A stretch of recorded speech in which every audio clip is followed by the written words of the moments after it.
तो अभी तक कल क्या कंप्लीट किए थे हम लोग? बेसिक कॉन्सेप्ट है इलेक्ट्रोस्टैट का स्टार्ट कर लिए थे। फर्स्ट क्या देखे थे कि एक्सेस चार्ज क्या होता है। हम लोग उसमें उससे भी पहले कोई भी मैटर्स हो, matters means any object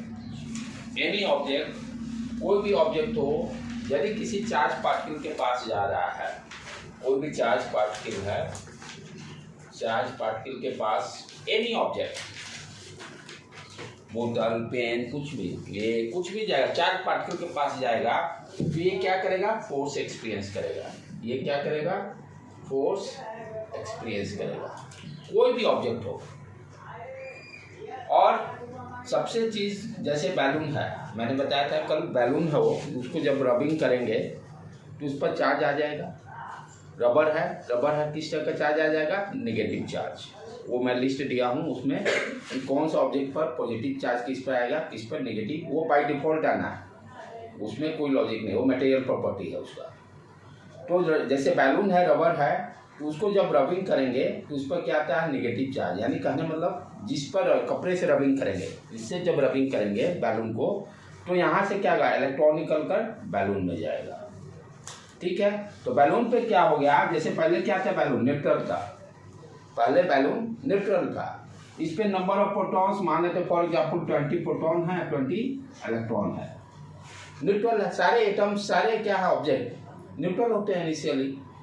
it means what you understand, number of proton और नंबर ऑफ इलेक्ट्रॉन्स इक्वल होते हैं। जब इसको रबिंग करेंगे तो ये कपड़ा क्या करेगा? यहाँ से इलेक्ट्रॉन इस बैलून में जाएगा सरफेस पर, तो क्या होगा? नंबर ऑफ इलेक्ट्रॉन्स इंक्रीज कर जाएंगे। मान लेते फॉर एग्जाम्पल 5 इलेक्ट्रॉन गया क्लॉथ से रबिंग करके, जो 5 to 25 हो गया, तो प्रोटॉन से ज़्यादा इलेक्ट्रॉन हो गया, इट मीन्स इस पर चार्ज किस तरह का हो गया? सरफेस पर नेगेटिव चार्ज। पहले न्यूट्रल था, अब नेगेटिव चार्ज हो गया, राइट।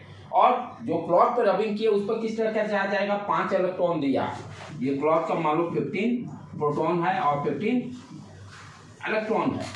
इससे 5 इलेक्ट्रॉन गया तो प्रोटॉन, यहाँ पर इलेक्ट्रॉन कितने बच गए? 11। दोनों में ज़्यादा कौन है? प्रोटॉन। जो ज़्यादा होगा वो प्रोटॉन का चार्ज पॉजिटिव होता है, जो ज़्यादा होगा प्रोटॉन का चार्ज पॉजिटिव, इलेक्ट्रॉन का चार्ज निगेटिव। जैसे ये क्या है? पहले से मान लेते एक क्लॉथ है मेरा, इस पर ये न्यूट्रल है। न्यूट्रल होने का मतलब क्या? Number of proton, number of electrons दोनों इक्वल। मैंने एग्जाम्पल मान लिया कि 15 प्रोटॉन है, 15 इलेक्ट्रॉन है। जब रबिंग किए तो इस पर जैसे 5 इलेक्ट्रॉन एक्स्ट्रा बड़ा कहाँ से आया? इस क्लॉथ से आया। तो ये नंबर ऑफ इलेक्ट्रॉन इसका डिक्रीज कर गया ना, 15 से 11 हो गया। अब कंपेयर करो 15 प्रोटॉन और 11 इलेक्ट्रॉन, कौन ज़्यादा है? प्रोटॉन ज़्यादा है। तो जो ज़्यादा होगा उसका चार्ज का नेचर देखेंगे, प्रोटॉन ज़्यादा है, चार्ज का नेचर कैसा होगा? पॉजिटिव होगा। तो इस क्लॉथ पे क्या आ जाएगा? मेरा पॉजिटिव चार्ज, और इस बैलून पर नेगेटिव चार्ज। उससे भी अच्छा क्या बात है कि जब बैलून था, जब रबिंग नहीं किए, दीवार के पास ले जाते चिपकता नहीं है। रबिंग करने के बाद दीवार के पास ले जाते चिपक जाता है। यानी चार्ज पार्टिकल क्या होगा? बैलून। वॉल क्या है? आपका कोई भी ऑब्जेक्ट हो गया, मैटर्स हो गया। सोचने के बाद अब ये वॉल क्यों चिपक रहा है? कि चिपकने की टेंडेंसी कब होती? जब दोनों चार्ज पार्टिकल होते। तो यहाँ पे कॉन्सेप्ट क्या है कि वॉल जो है, बैलून क्या हो गया? नेगेटिव चार्ज हो गया, बैलून नेगेटिव चार्ज होगा। वॉल जो होगा, वॉल का चार्ज इसके रेस्पेक्ट में, बैलून के रेस्पेक्ट में पॉजिटिव होगा।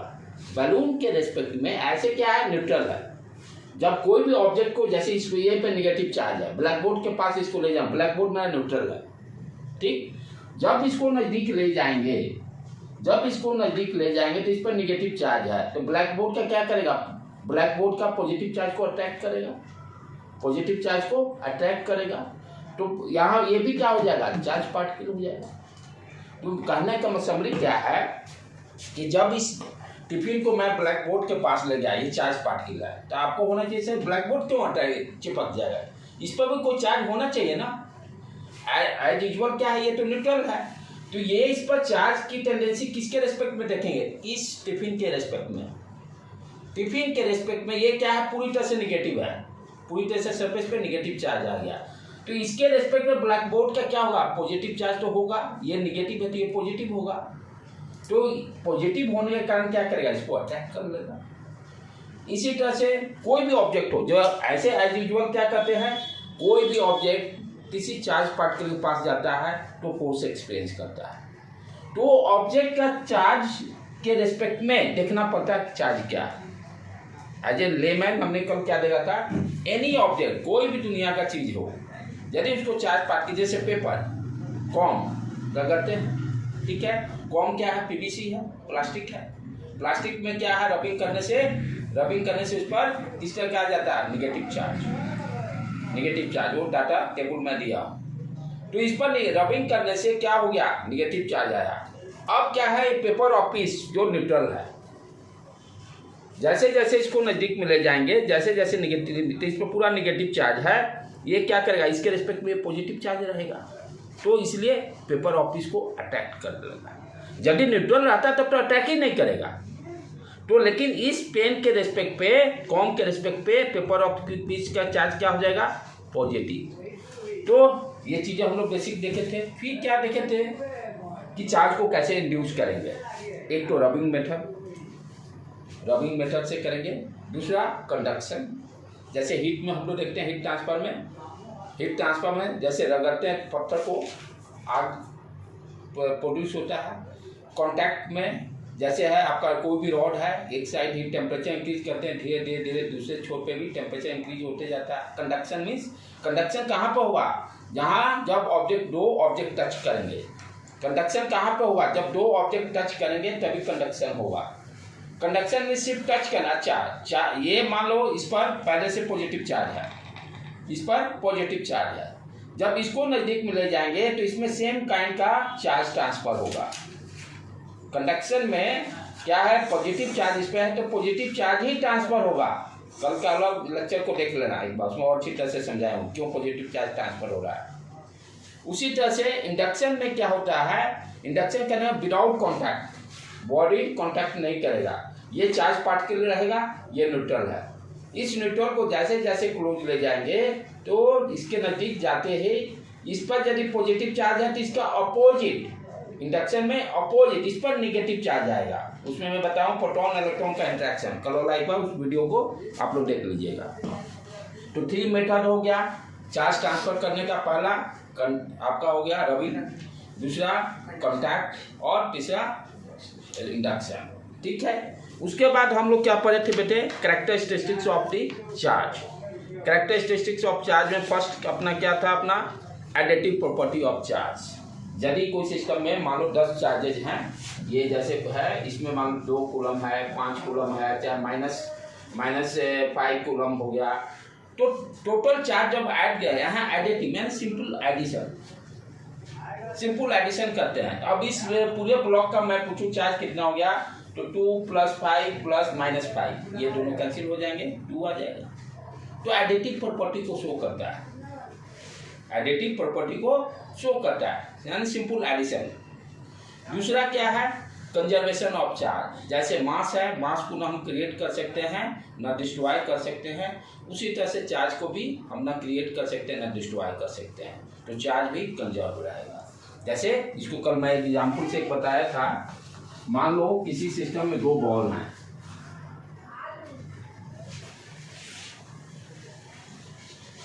किसी सिस्टम में एक सिस्टम करते हैं क्या कि जैसे ये रूम होगा, रूम एक सिस्टम हो गया, इतने बार मैं हूँ, आप हो, सारे क्या हैं इस रूम के अंदर होते सारे, सिस्टम क्या हो गया, रूम। उसी तरह से मान लो इस सिस्टम में 2 बॉल हैं, ठीक है। अब क्या है, दोनों इनिशियली न्यूट्रल है, मान लेते हैं फॉर एग्जाम्पल इस पे 10 प्रोटॉन है और 10 इलेक्ट्रॉन है, तभी न्यूट्रल हो। और सिमिलरली यहाँ भी मान लो 15 प्रोटॉन है और 15 इलेक्ट्रॉन। अब क्या हो रहा है कि जैसे ही कांटेक्ट हम लोग कर रहे हैं, कांटेक्ट करने के कारण मान लेते फॉर एग्जांपल क्या रबिंग करने के कारण इससे 5 इलेक्ट्रॉन इस पर ट्रांसफर हो गया, 5 इलेक्ट्रॉन चला गया। अब इस पर टोटल इलेक्ट्रॉन कितना हो गया, 20। इस पर टोटल इलेक्ट्रॉन अब क्या हो गया, नेक्स्ट 20 इलेक्ट्रॉन्स, कोई डाउट नहीं। यहाँ पे क्या हो गया, 10 प्रोटॉन, ये रिड्यूस होकर 5 इलेक्ट्रॉन आ गया। ओके डन, कोई दिक्कत नहीं। यहाँ पर 5 इलेक्ट्रॉन आ गया, तो इस पर क्या हो गया, ये किस तरह का नेचर शो करेगा, पॉजिटिव, क्योंकि प्रोटॉन ज़्यादा है। और ये किस तरह का शो करेगा, निगेटिव। ये पॉजिटिव शो किया है, निगेटिव। लेकिन आप देखो टोटल चार्ज इनिशियली क्या था, 10 प्रोटॉन 15 प्रोटॉन, 15 प्लस 10 25 प्रोटॉन इस पूरे सिस्टम के अंदर। इस सिस्टम के अंदर इलेक्ट्रॉन कितने थे, 10 प्लस 15। ट्रांसफर के बाद भी वही रहेंगे। ट्रांसफर के बाद क्या होगा, 10 प्रोटॉन है, 15 सेम, ये 5 इलेक्ट्रॉन 20। तो चार्ज क्या है, सिर्फ ट्रांसफर हो रहा है, ना हम उसको क्रिएट कर सकते हैं ना डिस्ट्रॉय कर सकते हैं। इसीलिए हम लोग बोलते हैं कंजर्वेशन ऑफ चार्जेस, दूसरा कैरेक्टरिस्टिक्स है। थर्ड, और उसके बाद क्या देखिए, that is very very important. मैं बहुत अच्छी तरह से क्वांटाइजेशन बताया हूँ कल। चार्ज क्वांटाइज होता है, यानी चार्ज जैसे क्वांटाइज करने का मतलब कि इंटीजर, यानी 2 कूलम 4 कूलम 2.5 कूलम नहीं होगा, 1.25 नहीं होगा। तो टोटल चार्ज अभी सिस्टम के अंदर में देखिए आप, ये कहीं नहीं आप देखिए कभी भी 1.5 प्रोटॉन होगा। वो किससे आएगा, चार्ज क्वांटाइज का कॉन्सेप्ट यहीं से भी आ रहा है कि प्रोटॉन और इलेक्ट्रॉन तो इंटीजर फॉर्म में रहेगा। जब प्रोटॉन इलेक्ट्रॉन आज तक तो हम लोग सुने नहीं है कि 2.5 प्रोटॉन है, 1.75 प्रोटॉन है, लाइक दैट। जब प्रोटॉन इलेक्ट्रॉन में रहा, जब आपका इंटीजर फॉर्म में है, तो टोटल चार्ज भी तो इंटीजर फॉर्म में ही रहेगा। तो Q इक्वल टू हम लोग क्या कल देखे थे, NE। N क्या हो गया, इंटीजर। तो ये पूरे सिस्टम के अंदर टोटल चार्ज जब भी होगा, इंटीजर ऑफ दी किसका, basic unit of charge, E को बोलते हैं बेसिक यूनिट। E क्या हो गया, 1 इलेक्ट्रॉन का चार्ज 1.6 × 10⁻⁹ कूलम। इसको हम लोग basic unit of the charge बोलते हैं, E को basic unit of the charge. तो जैसे किसी सिस्टम के अंदर 2E चार्ज होगा, 10E चार्ज होगा, 20E चार्ज होगा, लाइक दैट। कभी ये नहीं होगा कि 1.5E होगा, 2.5E होगा। जब भी होगा इंटीजर फॉर्म में होगा। और ये भी कॉन्सेप्ट यहीं से आ रहा है। एक मैं एक्स्ट्रा अपना ऐड किया था, कल करवाया हूँ, जो कि बुक्स में भी नहीं हुआ है। जब प्रिंसिपल ऑफ सुपरपोजिशन हम लोग पढ़ रहे थे, वहाँ पे कॉन्सेप्ट में क्या लिखे थे, चौथा characteristic that is added by me, वो क्या है, चार्ज लिनियर बिहेवियर शो करता है। क्योंकि ये प्रिंसिपल ऑफ सुपरपोजिशन रूल को फॉलो करता है। प्रिंसिपल ऑफ सुपरपोजिशन रूल तभी फॉलो होता है जब कोई लिनियर बिहेवियर एग्जिस्ट करता है। लिनियर कहने का मतलब क्या होता है, x is y is directly proportional to x। जैसे मान लो ये है इनपुट है, ये बॉक्स है। यदि बॉक्स में मैंने 2 इनपुट डाल रहा हूँ और आउटपुट निकला 4, फिर इनपुट यदि 4 डाला तो आउटपुट निकला 4 8, क्या है, सीक्वेंस है। 2 का डबल, 2 × 2, 4 × 2 8। तो यहाँ पे देख क्या है, इनपुट और आउटपुट में रिलेशन है। इनपुट और आउटपुट में देयर इज सम रिलेशंस, और लीनियर है, ये नहीं कि रैंडमली कुछ भी रैंडम वैरी कर रहा है। इसी को हम लोग बोलते हैं लीनियर। जैसे टेम्परेचर कहते हैं लीनियरली इंक्रीज करना, जिसका कि स्ट्रेट लाइन ग्राफ आता है। यूनिफॉर्म मोशन, यूनिफॉर्म मोशन में क्या होता है, लीनियरली। जैसे जैसे टाइम इंक्रीज करेगा उसी अकॉर्डिंग, जैसे 2 सेकंड में 10 मीटर ट्रेवल कर रहे हैं, तो अगला 2 सेकंड में भी 10 ही ट्रेवल करेंगे। That is called uniform. तो वो भी क्या है, एक लीनियर प्रॉपर्टी ही हुआ। तो इसमें हम लोग प्रिंसिपल ऑफ सुपरपोजिशन जब पढ़ रहे थे, तो वहाँ देखे कि प्रिंसिपल ऑफ सुपरपोजिशन लागू होने का कंडीशन ही है कि सिस्टम वो लीनियर होना चाहिए, लीनियर बिहेवियर। इसलिए चौथा कैरेक्टरिस्टिक एडेड बाय मी, वो क्या किया गया है, लीनियर प्रॉपर्टी भी शो करता है। ठीक, ये सारा कर लिए। प्रिंसिपल ऑफ सुपरपोजिशन भी कल पढ़े थे कि जैसे मान लो for example that principle of superposition is very very important to solve the problem. और ये स्टार्टिंग का 2-3 लेक्चर इतना इंपॉर्टेंट रहेगा, इलेक्ट्रोस्टैटिक का यही बेस है। यदि ये आपका क्लियर हो गया ना, तो आगे कोई समस्या नहीं आएगी। स्टार्टिंग के 2-3 लेक्चर्स यदि आपको एक एक चीज़ मैन्युअली आप अंडरस्टैंड कर गए, तो आगे इलेक्ट्रोस्टैटिक बहुत आसान रहेगा। और यदि शुरू में ही गच्चा खाए, तो आगे तो डोलाते रहेगा फिर। इसलिए शुरू वाला को पकड़ के बढ़िया से जितना बार पढ़ सकते हो उसको पढ़ो। प्रिंसिपल ऑफ सुपरपोजिशन वहाँ पर क्या है, जैसे कि मान लो कि 2 चार्ज से ज़्यादा चार्ज है, 4Q, एक Q ले लिए, तीसरा चार्ज Q1 Q2 ले लेते हैं सबसे best, Q1 Q2 Q3 Q4 एक बॉक्स के अंदर ये चार्जेज है, दो से ज्यादा चार्जेस। प्रिंसिपल ऑफ सुपरपोजिशन कब लागू होगा? जब दो से ज्यादा चार्ज होगा। इसको और प्रैक्टिकली हम लोग अंडरस्टैंड करते हैं। जैसे कल एक बहुत अच्छा चीज मैंने एनालाइज किया था, जैसे ये रूम है और प्रिंसिपल ऑफ सुपरपोजिशन कब लागू होता है? जब सिस्टम लीनियर बिहेवियर। इस रूम को मैंने पार्टीशन कर दिया, इसी प्लाईवुड से पार्टीशन कर दिया। इसमें मैंने क्या किया कि एक 2 वाट का बल्ब जलाया और रोशनी को देखा कितना रोशनी है। फिर क्या किया, अनदर 2 वाट्स बल्ब को लगाया, रोशनी देखा। सिमिलरली दूसरे रूम में, जो ये रूम 1 हो गया, रूम 1 और रूम 2 में भी सेम उसी तरह से मान लो 5 वाट का बल्ब लगाकर, हाँ इसका रोशनी इसमें नहीं जा रहा, ये ध्यान देने की बात है। इस तरह से मैं पार्टीशन कर दिया हूँ कि रूम 1 का जो रोशनी इससे निकलेगा वो 2 को इफेक्ट नहीं करेगा। यही इसमें ध्यान देना है कि इसके जो रोशनी जो है 2 पर एक बूंद नहीं जा रहा है। सिमिलरली इसका भी जैसे मान लो 10 वाट लगाए, फिर 20 वाट लगाए रोशनी, इसका रोशनी इसको इम्पैक्ट नहीं करेगा, यानी एक दूसरे को इफेक्ट नहीं करेगा। अंडरस्टूड? अच्छा, तो ये क्या किए, दोनों रूम का अलग अलग एनालिसिस किए कितना रोशनी है। अब क्या किया, कोई कहा कि भाई अब पार्टीशन हटा दो, कॉमन रूम हो गया।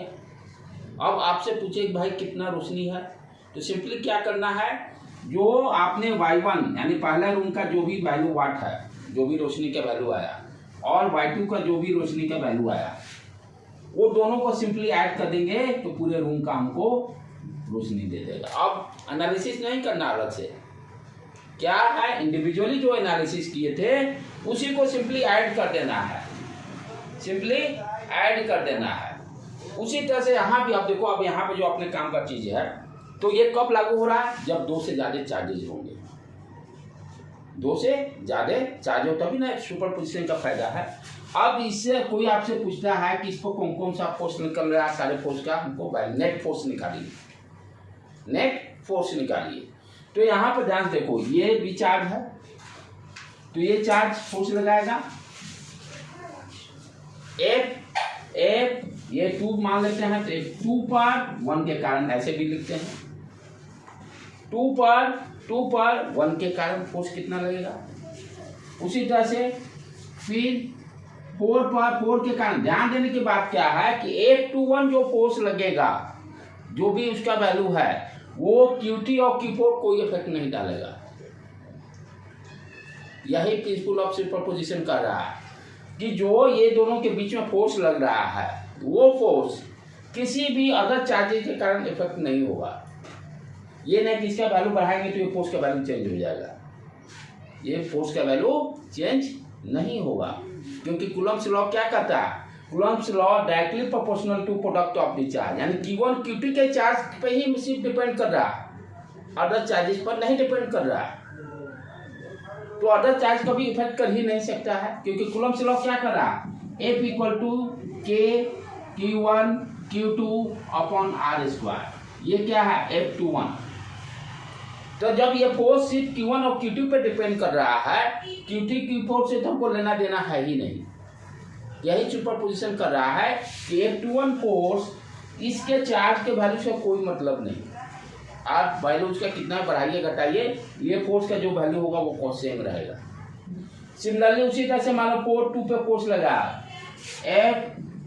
F24, तो ये भी फोर्स क्या है, अदर चार्ज इसको इफेक्ट नहीं करेंगे, क्योंकि ये दोनों का सिंपली मल्टीप्लाई रहेगा कूलम्ब्स लॉ के अकॉर्डिंग। उसी तरह से ये जो फोर्स लगाएगा, ये भी ये दोनों के कारण कोई इस पर इफेक्ट नहीं पड़ेगा। यही सुपरपोजिशन। और नेट फोर्स निकालना है, क्या करेंगे, सारे चार्ज के कारण अलग अलग फोर्स कैलकुलेट कर लेंगे। जितने चार्जेस रहेंगे सारे चार्जेस के कारण अलग अलग फोर्स कैलकुलेट कर, जैसे इंडिविजुअल रूम का रोशनी कैलकुलेट कर लिए। अब उसको हटा के आपसे पूछता है पूरे हॉल का रोशनी क्या है, तो जो इंडिविजुअल कैलकुलेट किए उसको ऐड कर देते हैं सिंपली। यहाँ भी क्या करेंगे, सारे फोर्सेस को नेट फोर्स निकालना होगा, F net what you are doing, सारे को ऐड कर देंगे, F21 F24 2 3 साइड कर देंगे, नेट फोर्स निकल जाएगा इस पर। वेक्टर एडिशन करेंगे क्योंकि फोर्स वेक्टर क्वांटिटी है। That is called superposition theorem. इसी को सुपरपोजिशन थ्योरम हम लोग बोलते हैं। राइट बटे, क्लियर कॉन्सेप्ट में आया। तो सुपरपोजिशन थ्योरम में हर चार्जेस के कारण जब मोर देन 2 चार्जेज होंगे तो सुपरपोजिशन थ्योरम लगाकर नेट फोर्स हम लोग कैलकुलेट कर सकते हैं। एक क्वेश्चन यहाँ से रहेगा, प्रॉब्लम प्रैक्टिस भी करेंगे इस कॉन्सेप्ट पर, एक क्वेश्चन जरूर बनता है। उसके बाद हम लोग क्या है, नेक्स्ट टॉपिक भी जो पढ़ रहे हैं इसी में बहुत इंपॉर्टेंट है, पूरे इलेक्ट्रोस्टैट में इसकी जरूरत है, उसके बिना आपका काम ही नहीं। तभी कर रहे हैं कि स्टार्टिंग का 2-3 लेक्चर इतना इंपॉर्टेंट है बेसिक कि वो कॉन्सेप्ट क्लियर रहेगा तो आगे आपको कोई समस्या ही नहीं आएगी। नेक्स्ट उसके बाद क्या है, चार्ज डिस्ट्रीब्यूशन, जो लास्ट में कल पढ़ा रहा था। चार्ज डिस्ट्रीब्यूशन ये भी बच्चे को बहुत कंफ्यूजन क्रिएट करता है। अभी तक कूलम्ब्स लॉ जो था किसके लिए लागू हो रहा था, पॉइंट चार्ज के लिए। पहला चीज ध्यान देने की बात है, पॉइंट चार्ज होना जरूरी है। दूसरा चीज ऑब्जेक्ट स्टेशनरी रहना चाहिए, चार्ज स्टेशनरी रहना चाहिए। कूलम्ब्स लॉ कहाँ पर लगेगा, एक तो दोनों चार्ज क्या होना चाहिए, पॉइंट चार्ज करने मतलब कंटिन्यूअस चार्ज नहीं, कोई प्लेन या रॉड। राइट, जैसे ग्रेविटेशनल फोर्स में हम लोग पॉइंट मास कंसीडर किए थे, सेम उसी तरह से यहाँ भी। तो कूलम्ब्स लॉ कहाँ लगेगा, पहले तो पॉइंट चार्ज होना मस्ट है, पॉइंट चार्ज होना मस्ट है। दूसरा कब लगेगा, जब दोनों चार्ज स्टेशनरी रहेंगे, यानी मोशन में नहीं, एक चार्ज मोशन के, दोनों चार्ज कभी भी मोशन में नहीं रहना चाहिए। वो चार्ज यदि दोनों चार्ज मोशन में है तो कूलम्ब्स लॉ नहीं लगाएंगे। कूलम्ब्स लॉ क्योंकि नाम ही क्या है, electrostatic. Static means rest, electron charge. तो कूलम्ब्स लॉ यदि दोनों चार्ज मोशन करेंगे, ये both charges are in motion, Coulomb's law fail, कभी भी यूज नहीं करेंगे। दोनों चार्ज जब मोशन करेंगे तो कूलम्ब्स लॉ नहीं लगेगा। ठीक है, तो ये तो पॉइंट चार्ज होना जरूरी है। Both charges are in rest mode. हाँ, तीसरा कंडीशन, एक चार्ज रेस्ट में रहेगा, एक चार्ज मोशन में रहेगा, वो पॉसिबल है। जैसे क्या करते हैं, कोई चार्ज है प्लस चार्ज, अब इसके नजदीक यदि कोई हम न्यूट्रल ऑब्जेक्ट को लेते हैं तो ये अटैक या रिपेल करेगा, डिपेंड करेगा ये चार्ज क्या है। ये तो चार्ज का मोशन किया, तो एक चार्ज रेस्ट और एक चार्ज मोशन में हम लोग कूलम्ब्स लॉ लगाएंगे। 1 चार्ज रेस्ट और 1 चार्ज इन मोशन, वहां पर कूलम्ब्स लॉ लग जाएगा। 1 चार्ज इन रेस्ट मोड और अदर इन मोशन, वहां पर लग जाएगा अदर इन मोशन। ये ध्यान देने की जरूरत है, कूलम्ब्स लॉ कहाँ लगेगा। दोनों मोशन जब रहेगा तब नहीं लगाएगा, बाकी सारे मोड में लगे। पॉइंट चार्ज होना जरूरी है। उसके बाद दोनों रेस्ट या एक रेस्ट जरूरी है, वहीं पर आप कूलम्ब्स लॉ का फॉर्मूला को लगाइएगा। जब मोशन कर जाएगा तब नहीं, तब तो करंट का फ्लो ही चालू हो जाएगा, वो मैग्नेटिक फील्ड में हम लोग पढ़ेंगे। तो ये पता होना बहुत जरूरी है, पहला चीज। कल ये सारा हम लोग किए थे। अब नेक्स्ट क्या है, यदि कंटिन्यूअस बॉडी है, यदि ये मान लीजिए पूरे इस पर चार्ज, ये कंटिन्यूअस बॉडी बोलते हैं। ठीक है, अब यहाँ पे भाई कैसे क्या रूल लगेगा, कूलम्ब्स लॉ लगेगा कि नहीं। कूलम्ब्स लॉ तो लग रहा पॉइंट चार्ज के लिए, कोई सरफेस हो, कोई लाइन हो या कोई 3 डायमेंशनल सरफेस हो, जब उस तरह का सरफेस चार्जेज होगा तो चार्ज डिस्ट्रीब्यूशन वहाँ समझना बहुत जरूरी है। जिस तरह से हम लोग चार्ज डिस्ट्रीब्यूशन करने का मतलब कि उसका डेंसिटी क्या होगा। जैसे फॉर एग्जांपल हेडिंग दे दें, कल जो लास्ट जहाँ पर भी किए थे हम लोग, distribution of charge. This concept is very very important और हर जगह इसकी जरूरत है। पूरे इलेक्ट्रोस्टैट में, मैग्नेटिक फील्ड में, सब जगह पूरा 12 का आधा पोर्शन ये काम देगा। ये कॉन्सेप्ट क्या है, चार्ज डिस्ट्रीब्यूशन। ये कब बातें करेंगे चार्ज डिस्ट्रीब्यूशन का? जब बॉडी मेरा कंटिन्यूअस रहेगा, कंटिन्यूअस रहेगा, जब बॉडी मेरा कंटिन्यूअस रहेगा। ठीक है, तो बॉडी कोई भी क्या है, शेप की कितने टाइप हो सकते हैं? 3 टाइप्स, या तो 1 डायमेंशन सिंपल लेंथ रहेगा उसमें, या 2 डायमेंशन को होगा सरफेस एरिया, जैसे ये 2 डायमेंशन सरफेस एरिया, या 3 डायमेंशन, ये 3 डायमेंशन हो गया। ये यदि इसका मोटाई थिकनेस खत्म कर दें तो 1 डायमेंशन लेंथ रहेगा, तो 1 डायमेंशन। तो कोई भी शेप है, जितने भी जो भी शेप हैं उसको 3 टाइप्स के शेप में डिवाइड किए हैं, 1 डायमेंशनल शेप, 2 डायमेंशनल शेप और 3 डायमेंशनल शेप। उसी के अकॉर्डिंग ये चार्ज डिस्ट्रीब्यूशन भी हम लोग पढ़ेंगे। यदि मान लो सिंपली आपका 1 डायमेंशनल शेप है, पहला 1 डायमेंशन, 1 डायमेंशन करने का मतलब सिर्फ लाइन रहेगा, लेंथ रहेगा उसका, ना उसमें विड्थ रहेगा ना थिकनेस रहेगा। इसको हम लोग क्या बोलते हैं? Line charge. इसको क्या बोलते हैं? लाइन चार्ज, वर्ड में लाइन चार्ज। ठीक है, अब इस पर भाई निकालना है कि जैसे हम लोग कर रहे हैं ना चार्ज डिस्ट्रीब्यूशन, यानी इन्हें 1 मीटर में कितना चार्ज है, 1 मीटर में कितना चार्ज है वो दिया रहेगा, जिसको कि हम लोग क्या बोलते हैं? उसको लाइन चार्ज। उसका क्या नाम दिए थे बेटे? हाँ, linear charge density. Charge line charge density भी बोल सकते हैं, लीनियर चार्ज डेंसिटी भी बोल सकते हैं, चार्ज पर यूनिट लेंथ भी बोल सकते हैं। ये डिफरेंट नेम है। इसको हम लोग क्या बोलते हैं? Linear charge density.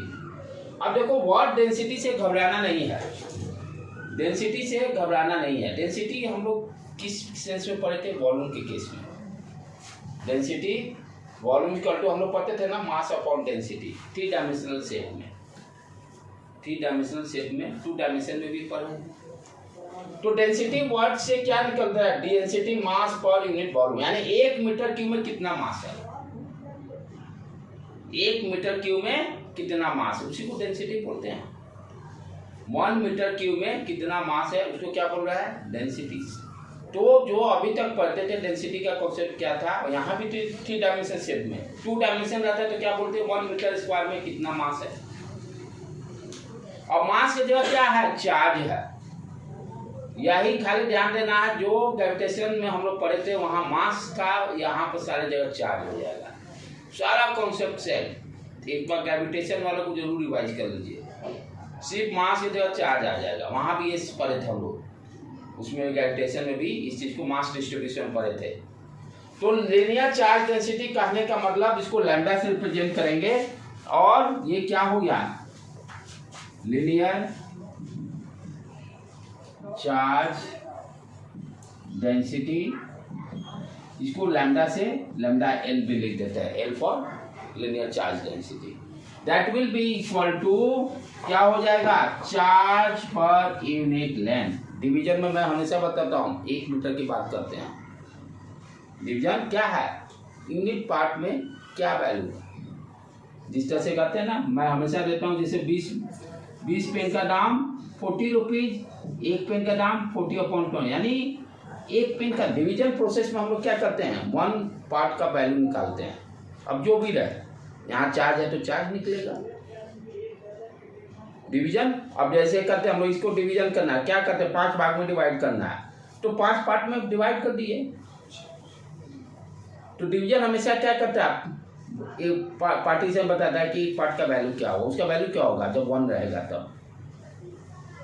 अभी जैसे 5 भाग में डिवाइड कर दिए, तो ये 1 भाग का क्या लेंथ होगा वो डिवीजन से ही मालूम चलेगा। सेम चीज यहाँ भी क्या हो गया? Unit length. इसका मतलब क्या समझेंगे वर्ड में? यूनिट लेंथ का चार्ज कितना होगा। यूनिट लेंथ क्यों ले रहे हैं? क्योंकि यहाँ पर हम लाइन चार्ज कंसीडर किए हैं, 1 डायमेंशनल शेप कंसीडर किए हैं। 1 डायमेंशनल शेप में always we talk line charge. जैसा शेप वैसा नाम। यूनिट क्या हो जाएगा इसका? Charge per unit length, charge per coulomb पर मीटर, लेंथ का यूनिट मीटर, कूलम पर मीटर। और इसको स्मॉल चार्ज रहेगा तो कैसे लिखेंगे, d q upon d l, d q upon d l. और सब्सक्रिप्शन क्या है, लैम्डा एल, सब्सक्रिप्ट क्या दिए, लैम्डा एल। क्लियर हो गया कॉन्सेप्ट इसका। अब चलें दूसरा शेप की बात करें, इसको बढ़िया से समझ लो बेटे। पूरे इलेक्ट्रोस्टैटिक चाहे आपका मैग्नेटिक फील्ड सब जगह यूज है, ग्रेविटेशन में भी यूज है, पूरे फिजिक्स में इसका यूज है। वहाँ पर मास कंसिडर करेंगे, यहाँ चार्ज करेंगे।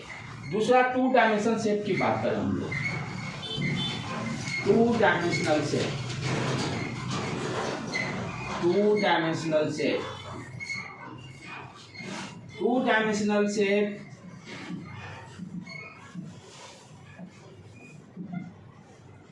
2 डायमेंशनल शेप करने का मतलब क्या कैसा रहेगा, सरफेस एरिया टाइप का, प्लेन जैसे ये प्लेन है या पेपर मेरा है, ये भी क्या है 2 डायमेंशनल, थिकनेस इसमें नहीं है, 2 डायमेंशनल शेप है, लेंथ है, ब्रेथ है। तो जहाँ पर 2 डायमेंशन करने का मतलब 2 डायमेंशन में हम क्या स्पेसिफाई करेंगे, सरफेस एरिया, सरफेस का एरिया क्या होगा।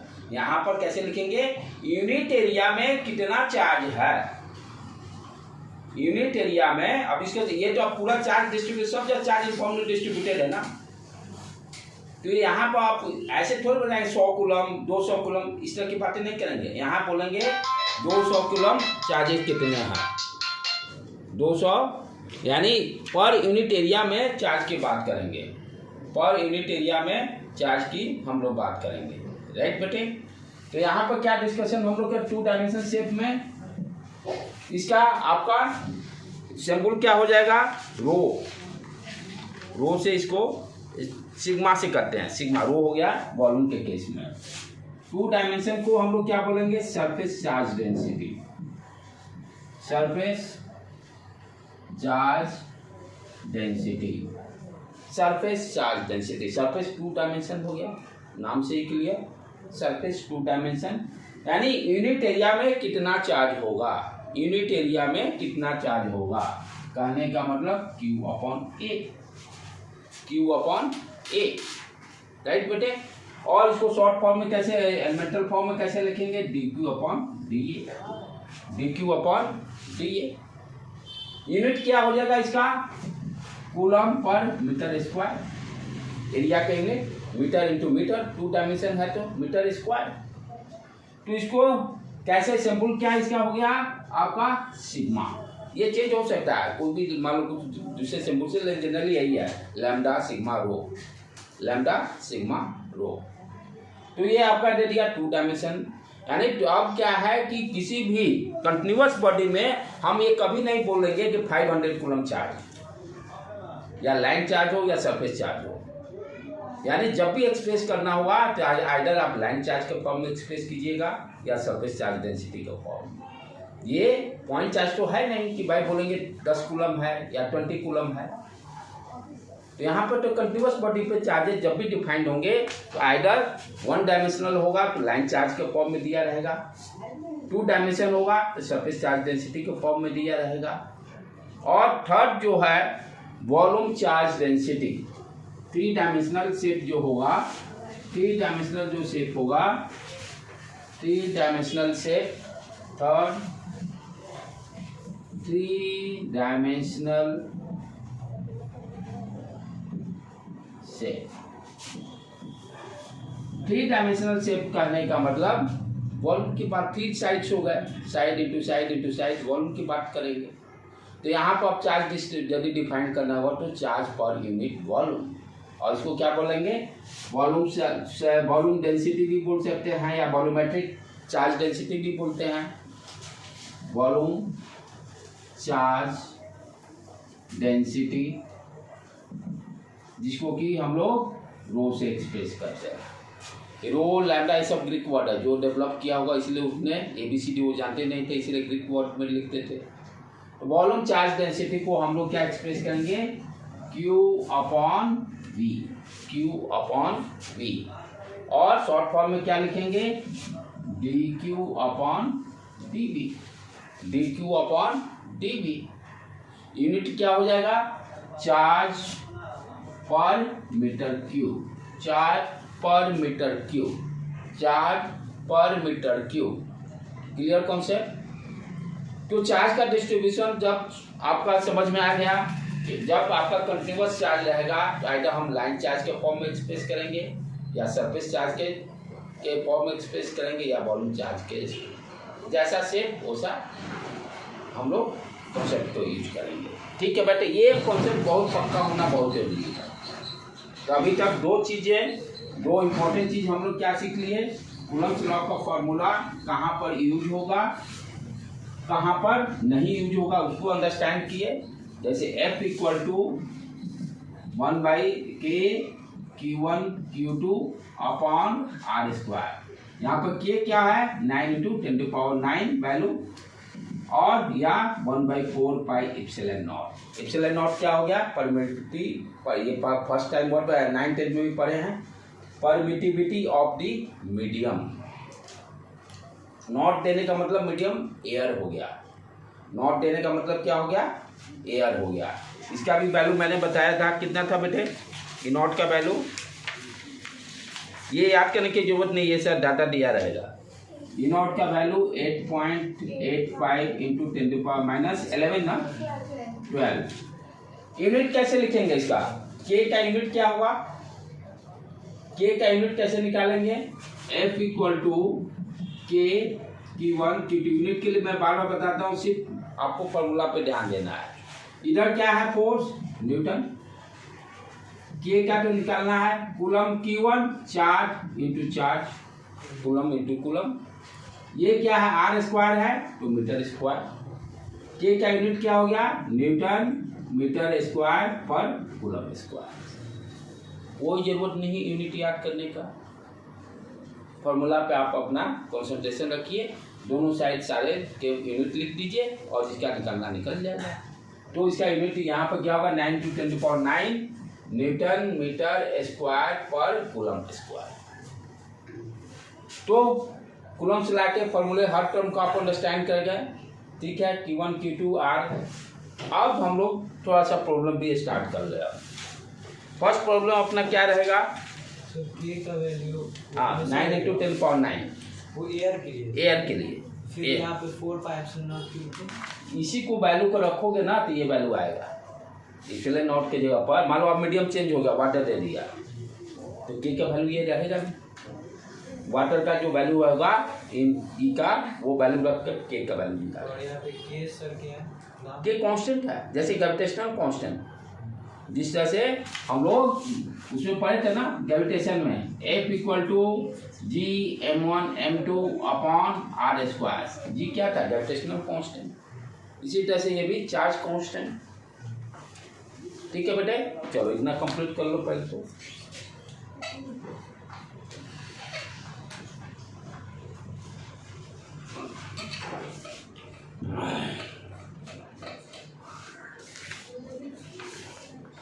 अब एक दो पहले बेसिक प्रॉब्लम स्टार्ट कर लें हम लोग। हाँ, राइट डाउन फर्स्ट प्रॉब्लम।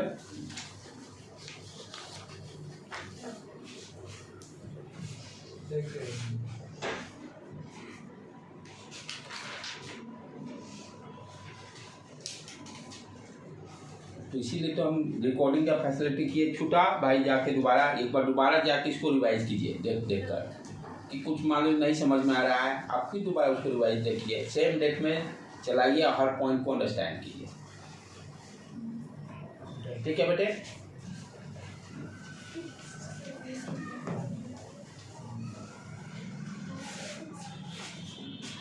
हाँ right. The electrostatic force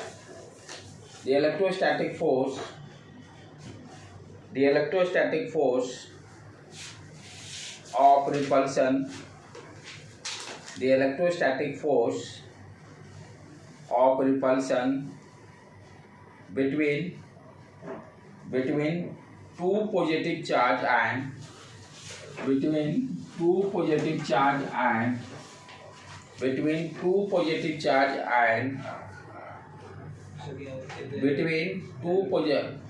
the electrostatic force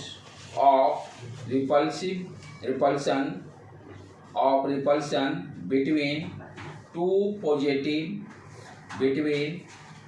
positive charged and between two positive charge and carrying equal charge q assume कर लिए, carrying equal charge कितना फोर्स लग रहा है, H 3.7 into 10 to power minus 9 newton, 3.7 into 10 to power minus 9 newton. दो positive charge दिया हुआ है, दोनों पे इक्वल वैल्यू है। What is the force? Force is equal to 3.7 into 10 to power minus 9 newton. when they are separated by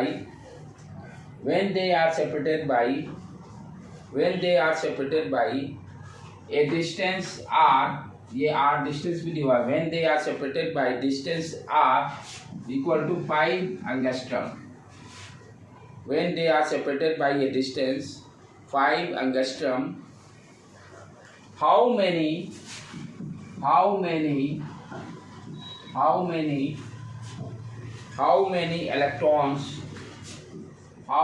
electrons are missing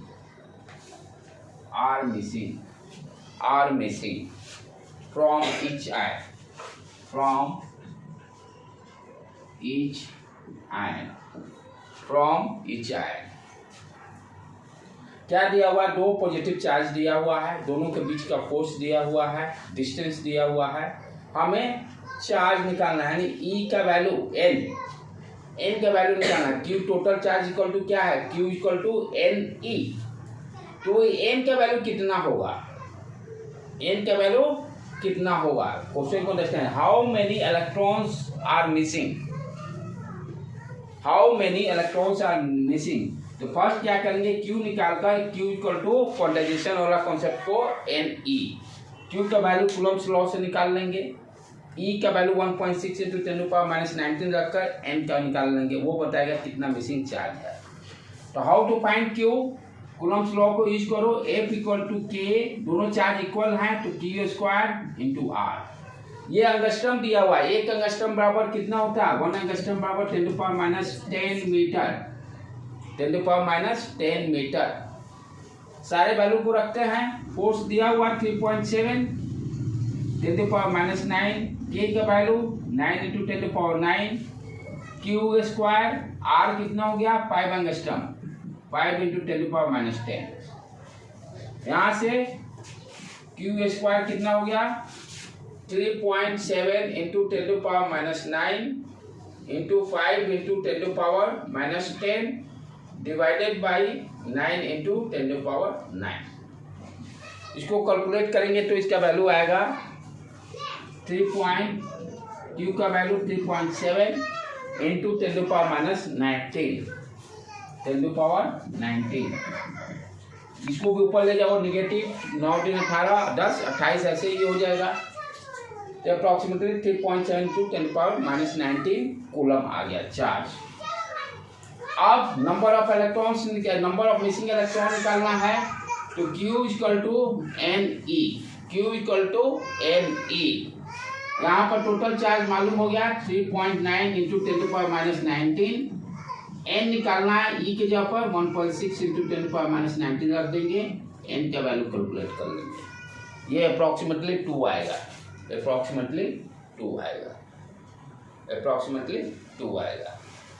तो इस तरह के क्वेश्चन आते हैं, आपके बोर्ड एग्जाम में भी आएंगे, और आपका कॉम्पिटिटिव एग्जाम छोटा इतना न्यूमेरिकल नहीं रहेगा, डाटा सिर्फ चेंज रहेंगे, वहाँ न्यूमेरिकल डाटा इस तरह का रहेगा कि आप इजीली कैलकुलेट कर सकते हो। तो पहला क्वेश्चन इसी तरह का बनता है, नंबर ऑफ चार्ज n का वैल्यू निकालना रहता है। ठीक है बेटे, अब ब्रेक करके कर लें थोड़ा सा। n = 2। हाँ।